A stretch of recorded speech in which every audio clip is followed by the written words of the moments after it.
Today I'm feeling a little more decadent and I love Nutella. I knew I had to try it. Nutella in a smoothie. Banana and chocolate are a classic combination, so I thought there'll be a great complement to Nutella. The same applies to strawberries, also a great variation to this smoothie.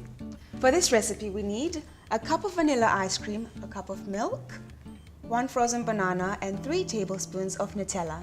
I'm using the OmniBlend 1 with the 1.5 litre jug, but you can also use the OmniBlend 5.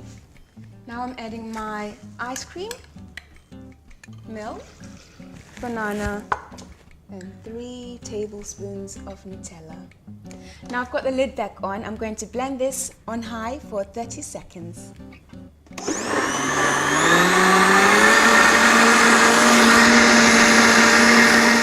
There we go.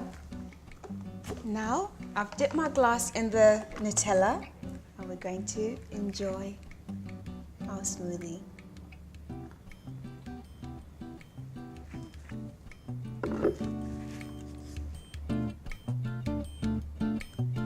Divine.